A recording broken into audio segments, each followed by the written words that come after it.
So guys, जैसा कि हमने पिछले एपिसोड में देखा कि शियाओ लिंगर को मिलवाने के लिए अपने ग्रैंडपा जोंगटियन के पास गया था। वो इससे काफी खुश हुए कि दोनों जल्दी शादी की डोर में बंधने वाले हैं और वो पूरी रात बैठकर ड्रिंक कर रहे थे। पर शियाओ ने बताया कि मैं अभी शादी नहीं कर सकता क्योंकि वो अब जिस रास्ते पर जाने वाला है उसके लौटने की संभावना कम है। लिंगर भी काफी परेशान थी पर उसे आगे बढ़ने से रोक भी नहीं सकती थी। शियाओ उसे लेकर फायर एम्परर रिट्रीट पर आ गया था ताकि वो अग्नि सम्राट के वापस लौटने पर उससे मिल सके। लिंगर शियाओ को नो मैंस लैंड पर जाते हुए विदा करना चाहती थी पर शियाओ को डर था कि उसके वहां होने से वो इस रास्ते पर नहीं जा पाएगा, तो लिंगर ने उसे मलबरी फॉरेस्ट में छोड़ने का कहा। उस जगह पर उसे काफी अच्छा फील होता था और उम्मीद मिलती थी कि शियाओ वापस लौट आएगा। शियाओ वहां से जाने के लिए निकल गया था। लिंगर रो रही थी और फायर एम्परर भी वहां गए थे जिन्होंने शियाओ को रोक लिया। वो लिंगर और शियाओ की शादी करवाना चाहते थे जिससे वो दोनों भी खुश थे और दोनों शादी के लिए तैयार होकर मैरिज ड्रेस पहनकर आ गए थे। और अब वो शुभ घड़ी आ चुकी थी जब लिंगर की शियाओ से शादी होगी। इस शादी में शामिल होने के लिए शियाओ के ग्रैंडपा जोंगटियन भी आ जाते हैं। अग्नि सम्राट और जोंगटियन खुश थे कि उनके बच्चे शादी की डोर में बनने जा रहे हैं। अग्नि सम्राट पूछते हैं कि अब शादी की रस्म को शुरू करना चाहिए। तुम दोनों को स्वर्ग और पृथ्वी को नमन करके पहली पूजा को पूरा करना चाहिए। दोनों एक साथ सूरज की तरफ होकर नमन करते हैं। अग्नि सम्राट कहते हैं कि दूसरी पूजा के तौर पर तुम बड़ों को नमन करो। दोनों अपने अग्नि सम्राट और जोंगटियन को नमन करते हैं। तीसरी पूजा कपल वर्शिप होती है जिसमें शियाओ और लिंगर एक दूसरे को नमन करते हुए कसम खाते हैं कि वो दोनों मुश्किल घड़ी में एक दूसरे का साथ देंगे और रक्षा करेंगे। अग्नि सम्राट बोलते हैं कि अब तुम औपचारिक रूप से पति पत्नी बन चुके हो। लिटिल वुल्फ भी इससे काफी खुश होता है। वो उन दोनों के ऊपर फूलों की पंखुड़ियां डालता है। शियाओ और लिंगर भी काफी खुश नजर आ रहे थे। आखिरकार उनकी शादी हो गई। अग्नि सम्राट बोलते हैं कि वांग, अब से तुम मेरे दामाद हो। इस 3000 स्टेट को छोड़ने के बाद तुम कई सारे लोगों से मिलोगे और कई सारी अद्भुत चीजों से तुम्हारा सामना होगा। मैं तुमसे कुछ भी नहीं मांगता, बस मुझे यही उम्मीद है कि तुम कभी भी ये नहीं भूलोगे कि मेरी बेटी तुम्हारा यहाँ इंतजार कर रही है। शियाओ कसम खाते हुए कहता है कि मैं कभी नहीं भूलूंगा और वो अपने हाथ से एक मंगलसूत्र बाहर निकालता है और उसे लिंगर को पहना देता है और कहता है कि ये मेरे प्यार की निशानी है। लिंगर अब काफी खुश थे। फायर एम्परर भी इस बात से खुश थे और कहते हैं कि भले ही तुम अब वापस लौटकर ना आ पाओ और भले ही हम इस जीवन में एक दूसरे को फिर से ना देख सके, पर फिर भी तुम्हें हमेशा लिंगर को याद रखना होगा। लिंगर को तियानशिन एकेडमी के एल्डर और मून विलो की बात याद आती है कि एशियन वर्ल्ड और यह दूसरी दुनिया काफी ज्यादा विशालकाय है और ये यूनिवर्स 9 हेवन और 10 अर्थ से भरा हुआ है। यानी इस दुनिया में कई सारे अनप्रेडिक्टेबल वेरिएबल्स हैं जिससे कुछ भी कभी भी बदल सकता है। और अगर कोई युद्ध होता है तो पहाड़ और सभी नदियां खून से सनी हुई होगी। फिर आखिर हम दोनों दोबारा कैसे मिल पाएंगे। शियाओ जानता था कि लिंगर अपने पुनर्मिलन को लेकर चिंतित होगी, इसीलिए उसे बोलता है कि मैं निश्चित रूप से वापस जरूर आऊंगा और हम दोबारा जरूर मिलेंगे। ये बोलते ही आसमान में तेज थंडर दिखाई देने लगता है और काले बादल छा जाते हैं। फायर एम्परर कहते हैं कि तुम्हारा एक शब्द ही थंडर और ब्लैक क्लाउड को क्रिएट करने का कारण बन सकता है। वाकई काफी चौंकाने वाला दृश्य है। शियाओ उस लाइटनिंग को रोकने लग जाता है और उसे पुरानी बात याद आती है जब शियाओ लिंगर को छोड़कर जा रहा था और अग्नि सम्राट ने उसे रोक लिया। उन्होंने उसे बताया कि लिंगर काफी सालों से तुम्हारा इंतजार करते हुए आ रही है, इसीलिए तुम्हें उसे एक होप देनी चाहिए कि तुम लौटकर वापस आओगे। शियाओ को भी याद आता है कि वांग यू ने जब उसे मारा था उसके बाद से ही लिंगर लगातार उसका इंतजार कर रही है। शियाओ कहता है कि मैं उसे अपने साथ ले जा सकता हूँ पर मैं उसे चोट पहुँचते हुए नहीं देख सकता और मैं नहीं चाहता कि अगर मैं इस यात्रा के दौरान मर गया तो लिंगर मेरी याद में तड़पती रहे। अग्नि सम्राट कहते हैं कि तुम्हें क्या लगता है कि तुम्हारे मरने के बाद वो तुम्हें भुला देगी और अपनी एक नई जिंदगी शुरू कर लेगी, पर वो ऐसा कभी नहीं करेगी क्योंकि बचपन से ही वो तुमसे प्यार करती आई है। इसीलिए लिंगर के प्यार के खातिर तुम्हें उससे शादी कर लेनी चाहिए। इसके बाद ही शियाओ शादी के लिए मान गया था और अब वो डिसाइड करता है कि अपनी इस ट्रिप के बाद भले ये दुनिया केओस में गिर जाए, ये मलबरी फॉरेस्ट भी खत्म हो गया और मैं अगर लिंगर को नहीं ढूंढ सका तो मैं ये सब कुछ बदल दूंगा और अपने सभी फैमिली मेंबर को इस चक्र से बाहर निकालूंगा। अग्नि सम्राट ने शियाओ से पूछा था कि क्या तुम पुनर्जन्म में विश्वास रखते हो। शियाओ कहता है कि मैं पुनर्जन्म के कॉन्सेप्ट पर विश्वास नहीं करता।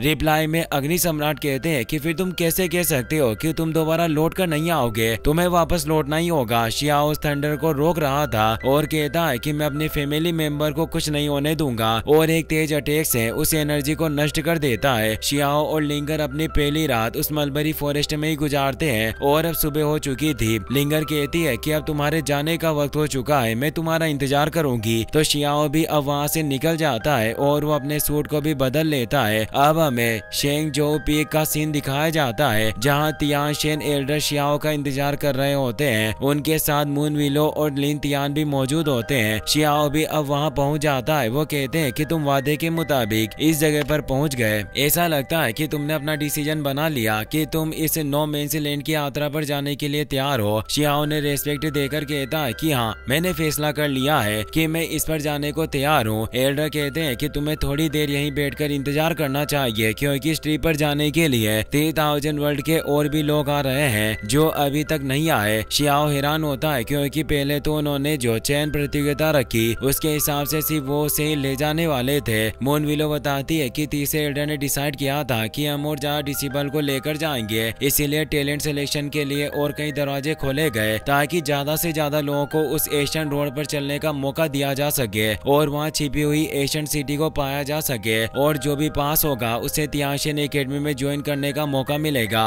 और अब थर्ड एल्डर वहाँ एक डिस्क को एक्टिवेट कर देते हैं और बोलते हैं कि तुम इस पर बैठकर आराम कर सकते हो। शियाओ उस पर बैठकर कल्टिवेशन करने लगता है। वो सोचते हैं कि यह डिस्क वाकई एक इमोर्टल पैलेस का खजाना होने के योग्य है। जैसे ही मैं इस पर बैठा मुझे एनलाइटमेंट महसूस हुई, पर सौभाग्य से ये एल्डर नहीं जानते कि इस तरह के फ्यूटन बेट को तो मैं अपनी एम्परर बटरफ्लाई को खिलाता हूँ और ये उसके एक आम नाश्ते की तरह है। अब कुछ घंटों बाद वहाँ सभी वो पेटिशनर आ जाते हैं जिसमें कई सारे जीनियस भी होते हैं जैसे 10 क्राउन चैंपियन निंग चुआन, यूसेन और बाकी कई लोग भी होते हैं जिनका शियाओ से एशियन इमोर्टल में सामना हुआ था। साथ ही वहाँ काओ युशेंग भी आया होता है। वो खुशी से शियाओ से बोलता है कि मैं तुम्हारे बिना नहीं रह सका और इस कंपटीशन में चला आया। क्या तुमने किसी और साथी को भी देखा है? शियाओ बोलता है कि तुम सीधे सीधे क्यों नहीं कहते कि तुम्हें उस लिटिल बनी की फिक्र हो रही है। काओ युशेंग कहता है कि तुम बकवास मत करो, मैं उसे बिल्कुल भी पसंद नहीं करता। थर्ड एल्डर कहते हैं कि अब प्रस्थान करने का वक्त आ चुका है, इसीलिए मैं तुम लोगों को फिर से याद दिला दूं, अगर तुम इस नो मेंस लैंड के रास्ते पर आगे बढ़ते रहे तो तुम्हारे मरने की काफी संभावना होगी। इसीलिए जो लोग अभी बाहर होना चाहते हैं उनके पास अभी भी वक्त है, वो यहाँ से जा सकते हैं, लेकिन कोई भी नहीं जाता। तो थर्ड एल्डर बोलते हैं कि अगर ऐसी बात है तो मैं उस रास्ते को शुरू करता हूँ, और वो अपने एनर्जी से एक रास्ते को क्रिएट कर देते हैं और बोलते हैं कि अगर तुम इस रास्ते पर लगातार आगे बढ़ते रहे तो तुम्हें अंत में वो एशियन सिटी मिल जाएगी जहाँ तुम्हें पहुँचना है। यूसेन पूछता है कि एल्डर क्या आप भी इस रास्ते पर चले हो? थर्ड एल्डर नामे जवाब देते हैं और कहते हैं कि मेरे पास उस एशियन सिटी में पहुँचने का एक दूसरा तरीका है। काओ युशेंग परेशान होता है और बाकी सभी लोग भी डर रहे थे कि एल्डर खुद इस रास्ते पर नहीं चला और ये हमें मरने के लिए भेज रहा है, जिससे अब कई सारे लोग इस यात्रा को छोड़कर चले जाते हैं। एल्डर कहते हैं कि और कोई भी इस ट्रिप को छोड़ना चाहता है पर अब कोई भी नहीं चाहता, इसीलिए एल्डर कहते हैं कि अब आगे बढ़ना स्टार्ट करो, और वो एक फायर क्रैकर को जला देते हैं और इस कंपटीशन को शुरू करते हैं, जिससे वो सभी लोग तेजी से उस रास्ते पर बढ़ने लग जाते हैं। हजारों लोग उस रास्ते पर जा रहे थे। शियाओ भी उस रास्ते के अंदर चला जाता है। थर्ड एल्डर कहते हैं कि मैंने व्यक्तिगत रूप से इन वंशजों को चुना है। यह सड़क बिल्कुल येलो स्प्रिंग रोड से तुलना की जाने वाली एक प्राचीन सड़क है। अब हमें इस सड़क पर मौजूद एशियन वुड फॉरेस्ट का सीन दिखाया जाता है जो युआन रेन डिस्ट्रिक्ट में होता है। यह जंगल काफी मायावी था। शियाओ इस जगह पर उतरता है। शियाओ हैरानी से सोचता है कि रास्ते में वो मोटा काओ युशेंग मेरे बगल में था। अचानक वो पलक झपकते ही कहाँ गायब हो गया। तभी उसे किसी के चिल्लाने की आवाज आती है। उस जगह पर एक जाइंट ट्री मौजूद होता है जिसमें से शियाओ पर एक अटैक होता है। शियाओ उस अटैक से बच जाता है। वो अटैक इतना फियर्स होता है कि वो एक पहाड़ को भी काट डालता है। तभी वहाँ सिंह वाला पेटिशनर भागते हुए आता है। शियाओ से केयरफुल रहने को कहता है, पर वो ट्री उसे पकड़कर निगल जाता है और शियाओ से बचा नहीं पाता। शियाओ कहता है कि ये ट्री एक हत्यारा है जिसने खुद को यहाँ छिपाया हुआ है, और वो अपनी डिवाइन आई की मदद से उस पेड़ पर नजर डालने की कोशिश करता है, पर वो नजर नहीं डाल पाता।